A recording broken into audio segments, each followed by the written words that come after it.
జనగామకు పాపన్న గౌడ్ పేరు పెట్టాలి. సర్దార్ సర్వాయి పాపన్న గౌడ్ జయంతి సభలో గౌడ సంఘం డిమాండ్ చేసింది. కొయ్యలగూడెం గణేష్ సెంటర్లో సర్వాయి పాపన్న గౌడ్ జయంతి కార్యక్రమాలు ఘనంగా నిర్వహించారు. కొయ్యలగూడెం తెలంగాణ రాష్ట్రంలోని జనగామ జిల్లాకు సర్దార్ సర్వాయి పాపన్న గౌడ్ పేరు పెట్టాలి అని మాజీ ఎంపీపీ మట్టా సత్తిపండు ఆదివారం పేర్కొన్నారు.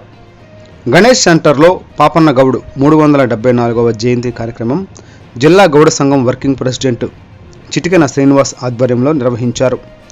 బహుజనులను ఏకం చేసుకుని రాజ్యాధికారాన్ని పొందిన పాపన్న గౌడ్ నేటి తరానికి ఆదర్శనీయమని పేర్కొన్నారు. 2 తెలుగు రాష్ట్రాలలోని ప్రభుత్వాలు పాపన్న గౌడ్ జయంతి వర్ధంతి కార్యక్రమాలు అధికారికంగా నిర్వహించాలన్నారు.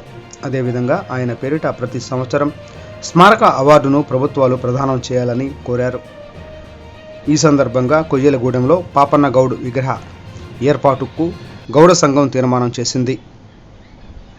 సర్దార్ చిత్రపటానికి పూలమాలలు వేసి ఘనంగా నివాళులు అర్పించారు. గౌడ సంఘం నాయకులు మారిశెట్టి శ్రీనివాస్, చిటికెన నాగార్జున, మట్టా సత్యనారాయణ, కొనకళ్ళ రాము, చిటికెన తిలక్, మట్టా వెంకటేశ్వరరావు, కట్టా రాంబాబు, తొంట మంగారావు, ఎస్సీసెల్ నాయకులు ఏలేటి భాస్కర్, బీసీసెల్ నాయకులు పల్లంట్ల శ్రీనివాస్ తదితరులు పాల్గొన్నారు.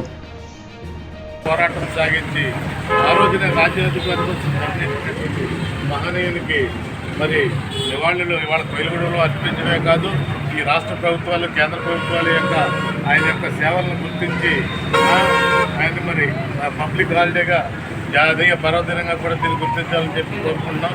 గౌడ జాతికి ముద్దు పెట్టి ఆయన గౌడ జాతికి ఆణిముత్యం అటువంటి వ్యక్తిని ఆదర్శంగా తీసుకోవాల్సినటువంటి ఆవశ్యకత ఉందని చెప్పేసి కూడా రాజ్యాన్ని చేజిక్కించుకున్నటువంటి వ్యక్తి మన సర్వాయి పాపన్న గారు. అటువంటి సర్వాయి పాపన్న గారు పుట్టి ఈ రోజుకి 374 సంవత్సరాలైంది. అంటే ఎవరైతే మహారాష్ట్రలో ఉన్నటువంటి శివాజీ గారు ఉన్నారో ఆయన కంటే ముందే పోరాటం చేసి రాజ్యాన్ని చేజిక్కించుకున్నటువంటి వ్యక్తి సర్వాయి పాపన్న గారు. ఆ మహనీయుని జయంతి ఉత్సవాలు మనం ఊరు కూడా చేసుకుంటున్నాం తెలుగునాట.